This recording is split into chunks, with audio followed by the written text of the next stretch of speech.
전쟁에서 제일 중요한 게 뭐예요? 오늘날 전쟁에서 공군이 제일 중요하죠? 왜냐하면 엄청난 그 속도와 거리를 짧은 시간에 이동하잖아요. 폭격을 하잖아요.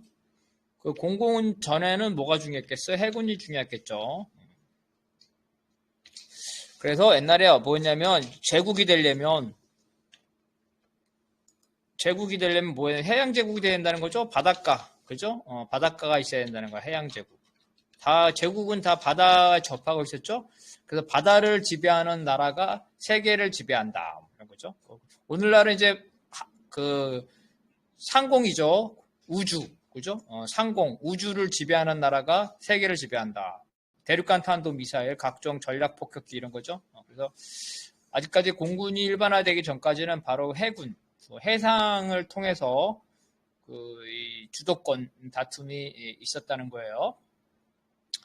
스페인 전쟁은 이제 그 미국이 아시아에 진출하기 위해서 했던 전쟁인데 나중에 좀 자세하게 나옵니다. 그래서 여기서 이 해상 전쟁에서 중요한 것 중에 하나가 나오는데 이게 사락선이에요. 사락선 그냥 간단하면 그 허가된 해적지래요.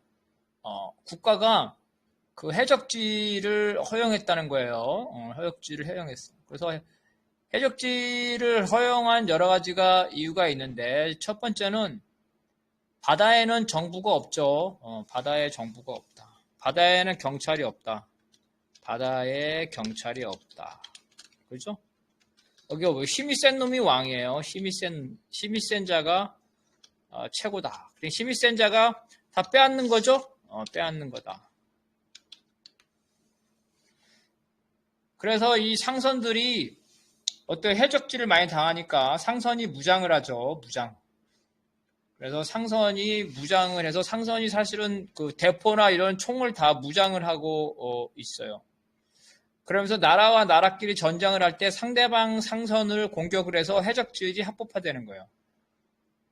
그래서 이거를 이제 국가가 허락해주고 그 대신 해적을 한 그 일정 비율이죠. 일정 비율을 주로 왕실에 상납해요. 왕실에 상납. 그래서 이게 허가된 그 해적질이죠. 그래서 바로 이 해양에서 중요한 게 두 가지죠. 해상무역,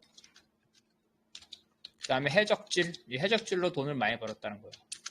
보물선 이런 얘기죠. 이렇게 해적질이 성행을 했고 바로 이러한 그 바다의 지배권을 가지고 다툼이 생기게 된다는 겁니다.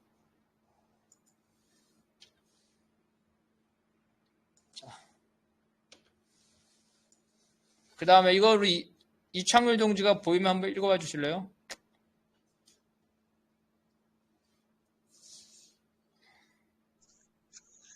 근대에 들어서 원거리 항해를 하는 상선은 대부분 자신을 보호하기 위해 함포와 같은 무장을 하였기 때문에 군함과 상선의 경계가 모호하였다.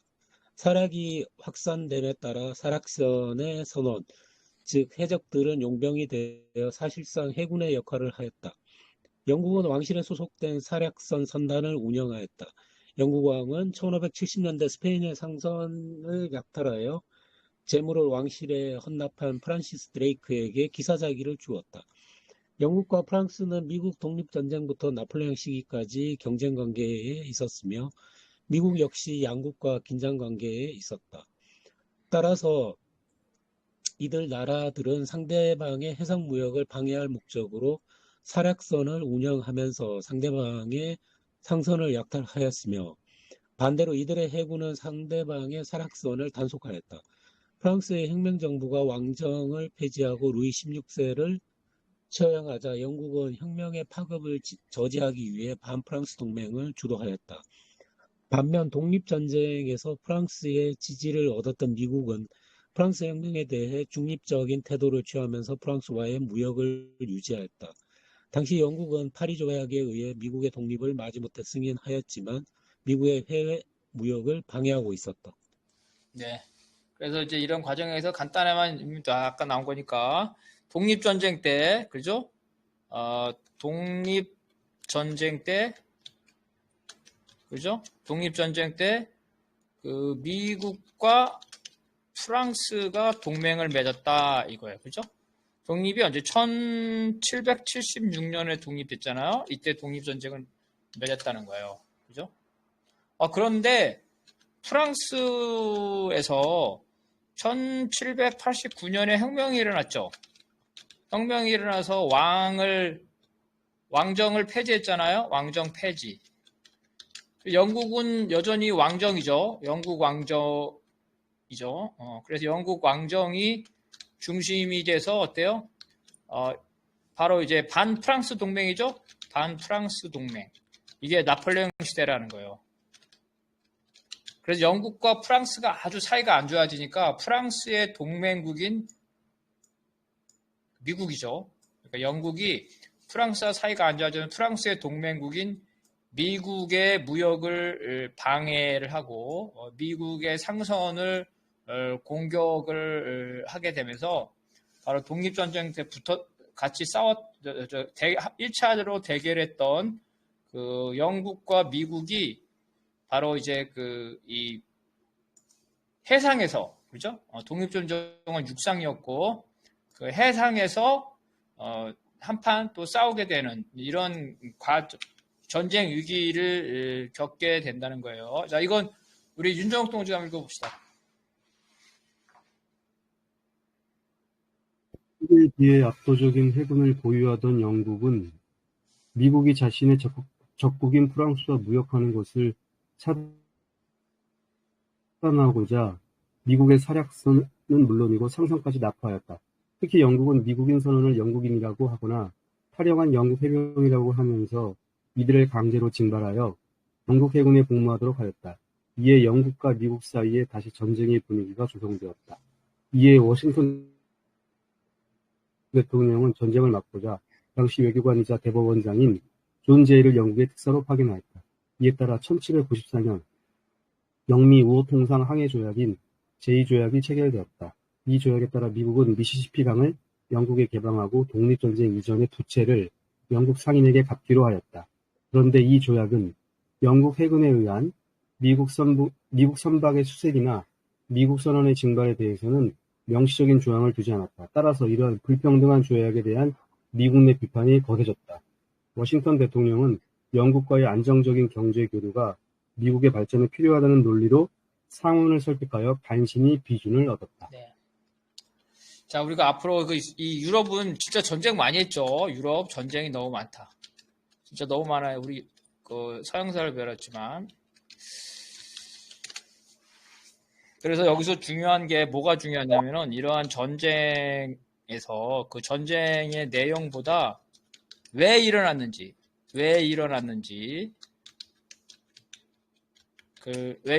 그리고 어떤 선택을 했는지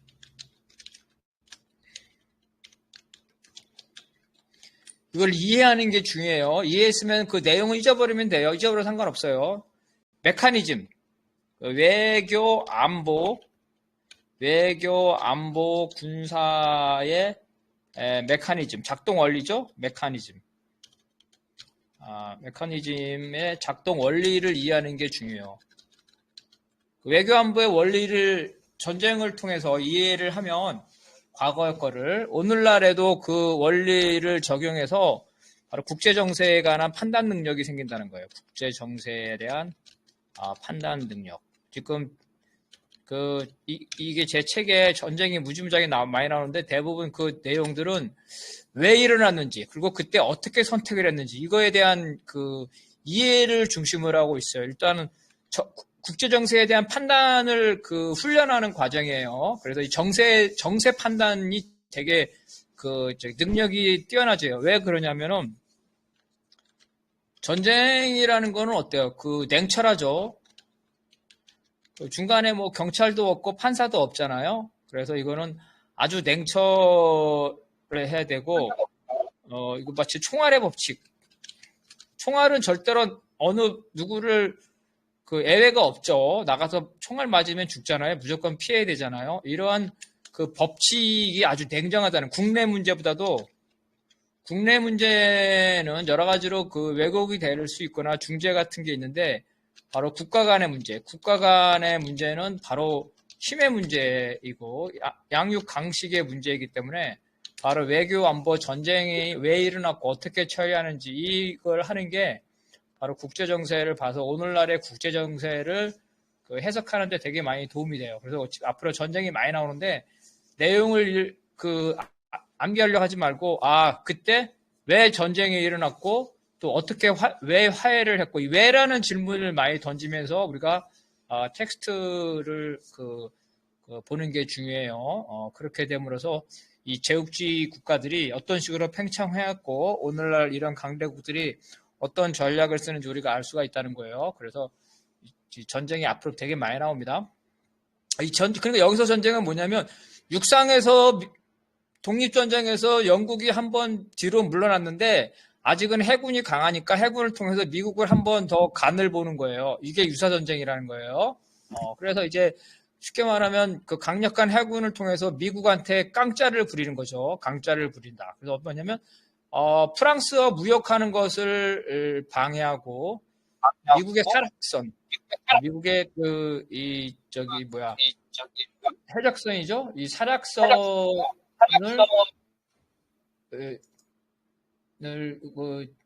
납포를 하고, 그 다음에 더 웃긴 건 영국과 미국이 똑같은 영어를 쓰죠. 그러니까 지나가는 미국인 선원을 영국인이라고 하거나 미국인 선원한테 야 니네 너 영국의 해군인데 너 탈영한가 하면서 이들을 강제로 징발한다는 거. 물건만 빼앗는 게 아니라 미국 선원들을 그 납치를 해가지고 강제로 해군에 복무시키게 한다는 거죠. 이러면서 이 전쟁 분위기가 형성이 됐다는 거예요. 그래서 주고받죠.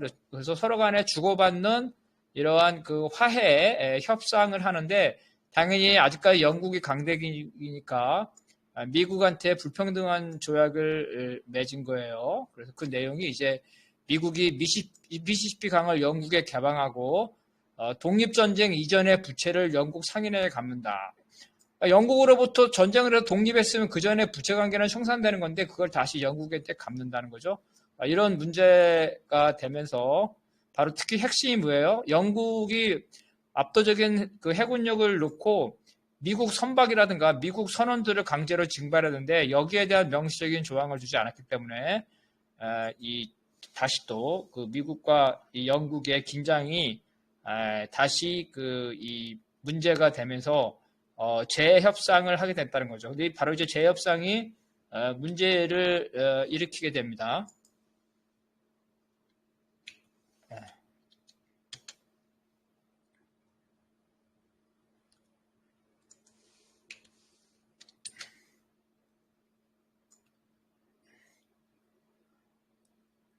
자, 그 다음에 이거는 우리 다시 또 박관영 동지가 한번 읽어봐 주세요. 이 조약을 협상한 제2는 주정부보다 연방 정부의 강화를 주장하는 연방당 소속이었는데, 연방당은 프랑스 혁명을 진압하려는 영국을 지지하였다.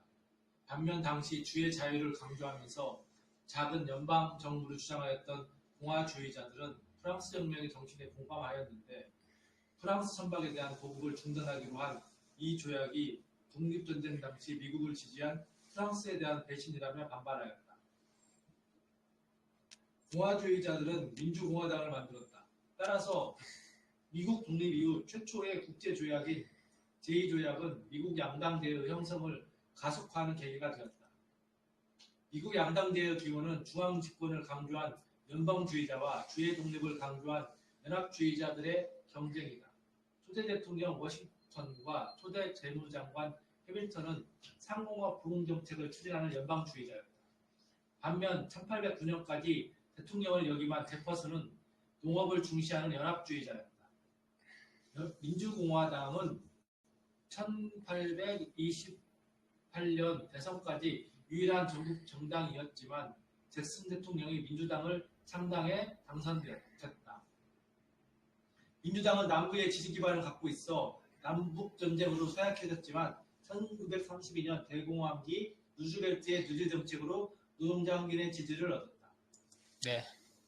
그래서 이 조약을 맺었고 그 미국 내에 그 친영파와 친불파, 그러니까 미국 내에 영국을 지지하는 파와 프랑스를 지지하는 파, 우리 마치 한국의 친중파와 친미파가 대립하듯이 이 조약을 놓고 영국한테 불리하다, 프랑스한테 불리하다 그래서 친영파와 친불파들이 대립을 했다는 거예요. 그래서 친영파들은 주로 그러니까 영국을 지지하는 그 세력들은 주로 중앙집권을 강조하는 연방당 소속이었고 프랑스를 지지하는 세력들은 중앙집권이 아니라 지방분권을 강조하는 그 연합주의, 그죠? 연합주의 이 세력이 있다는 거예요. 그래서 강력한 중앙집권은 공화당이 되겠죠. 그 다음에 그 지방 분선적인 거는 민주당이 되겠죠. 그래서 이러한 두 양당제죠. 양당제가 만들어지는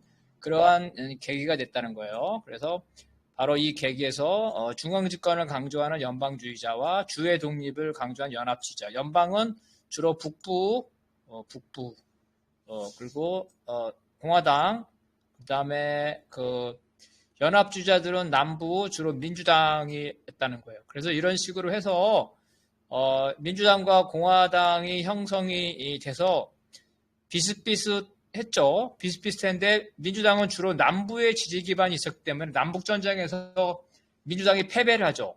남북전쟁에 민주당이 패배를 하면서 공화당이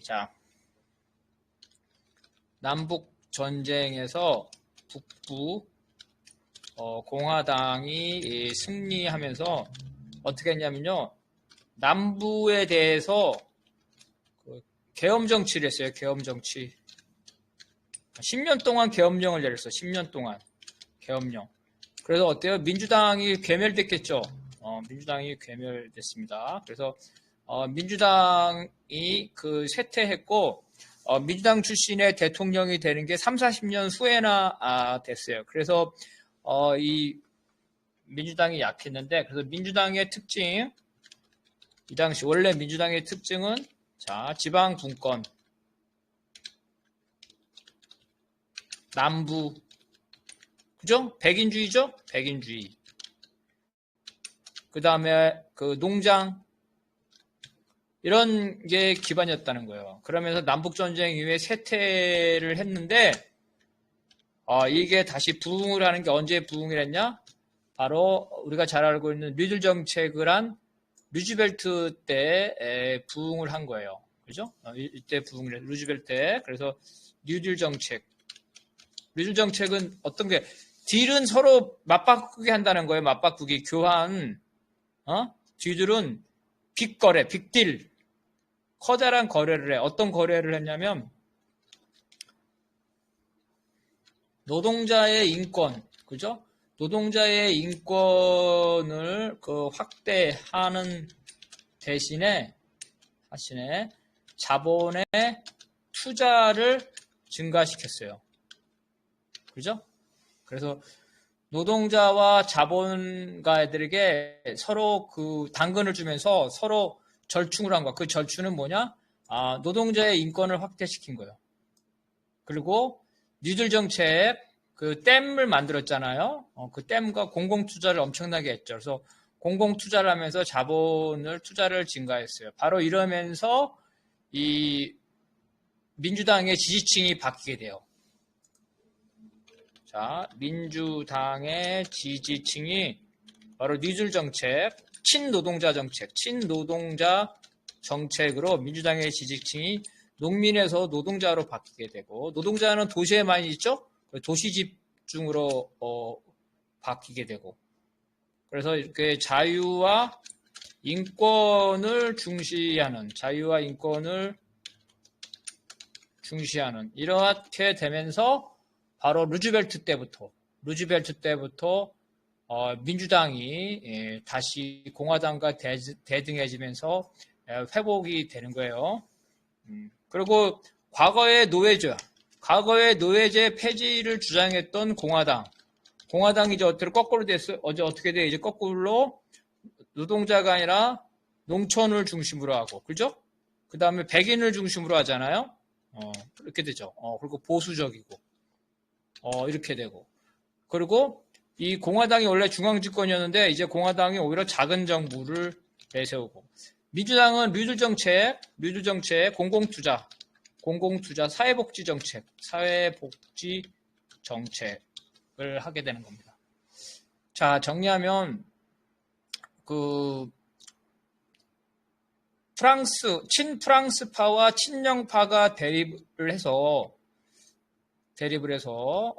중앙집권을 강조하는 쪽과 지방 분권을 강조하는 쪽이 대립하면서 양당제가 생겼는데, 원래 민주당은 노예제도를 찬성하고 농촌을 기반이었는데, 루즈벨트 대통령, 그죠? 대공황 뉴딜 정책을 기점으로 해서 노동자들, 도시들, 유색인종들, 공공투자를 강조하게 되고, 그러니까 커다란 정부죠. 큰 정부를 주장하게 되고, 오히려 공화당, 노예제를 폐지했던 이런 자유로웠던 중앙집권을 했던 공화당은 오히려 반대로 농촌, 백인, 보수, 작은 정부를 지향하게 되는. 그래서 공화당과 민주당의 역전이 발생했다는 거예요. 그죠? 그게 바로 이제 아까 말한 그 영국과의 조약을 기점으로 해서 그렇게 발생을 했다는 거고요. 그래서 이런 계기에 대해서 우리가 왜 그렇게 생겼는지 그런 것들을 알면은 될 것 같아요. 자, 그 다음에 우리 이거 오준호 동지가 한번 읽어봐 주실래요? 1828년 민주공화당이 주류가 탈당 세력이 만든 민주당에 패배한 후 민주공화당이 주류를 중심으로 잭슨 대통령이 독단에 반대하는 휘그당이 1833년 만들어졌다. 휘그당은 1854년 캔자스 네브라스카법을 둘러싸고 분열됐고, 노예제에 반대하는 북부를 중심으로 그해 공화당이 창당됐다. 남부의 휘그당 당원들은 대부분 민주당에 흡수됐다. 미국이 영국과 제2조약을 체결하자 이미 1778년 미국과 동맹 조약을 체결한 프랑스가 반발하였다. 이번에는 프랑스가 미국 선박이 프랑스 입항을 거부하고 미국이 상선과 사력선을 납포하였다. 또한 프랑스는 주 프랑스 미국 공사로 부임한 찰스 핑크니에 대한 신임장의 교부를 거부하였다. 이에 애덤스 대통령은 1797년 프랑스에 특사를 파견하였으나 프랑스 외무부 장관은 공식적인 회담을 거부하고 대리인 3명을 통해 비공식적인 협상에 나섰다. 프랑스 외무부 장관은 대리인을 통해 공식적인 협상을 개시하는 조건으로 유럽이 관행이라면서 25만 달러의 뇌물과 1200만 달러의 차관을 요구했다. 미국 특사들은 이러한 요구를 미국에 대한 모욕으로 보고 협상을 중단하고 귀국하였다. 이제 이 앞부분은 이제 미국의 정당 과정을 보는 건데, 아까 말한 대로 그 정도만 알고 있으면 돼요. 민주당과 공화당이 그렇게 했다는 거고, 그래서 오늘날 민주당과 공화당이 발생하기 전에 여러 번 이합 집산이 있었어요. 뭐 휘그당이니 뭐 민주공화당이니 여러 가지 이합 집산이 있었지만, 어쨌든 민주당과 공화당의 역사는 그렇게 됐다는 그 정도 수준만 알면 될 것 같고, 어쨌든 그래서 미국이 이제 영국과 간신히 조약을 맺으니까 이번에는 어땠대? 프랑스가 이제 화가 났다는 거죠. 니네 독립전쟁 때 우리가 실컷 도와줬는데 우리를 배신해? 이렇게 된 거예요. 이번에는 그래서 프랑스가 또 미국에 대해서 깡짜를 부렸다는 거죠. 이게 가능했던 이유는 이 당시에 독립전쟁으로 미국이 육군이죠, 육군. 육군은 프랑스와 영국에 대해서 대항할 만큼 강했지만 해군이 약했기 때문에 이러한 영국과 프랑스로부터 계속 모욕을 당한 거예요. 그래서 이번에 이제 프랑스가 미국의 선박이죠. 미국의 선박과 상선을 납포를 하게 된 거죠. 그러니까 결국 또 이제 프랑스와 협상하고 마치 우리 이제 미국과 해서 뭐 사드 하니까 중국이 보복하는 것처럼 옛날에 미국이 처음에 독립했을 때는 미국이 힘이 약해가지고 이렇게 영국과 프랑스가 돌아가면서 이렇게 미국을 골탕을 매겠다는 거예요. 그러면서 이제 프랑스도 강짜를 하는데 어느 강짜를 하냐면 협상을 완료하는 것도 아니고 협상을 개시하는 조건으로 돈을 요구했다는 거죠. 그러니까 미국이 이제 도저히 그거는 국가 자존심상 허용할 수 없다 그래가지고 거부를 했다는 거예요. 그러면서 결국은 프랑스와 미국 간의 이제 전쟁의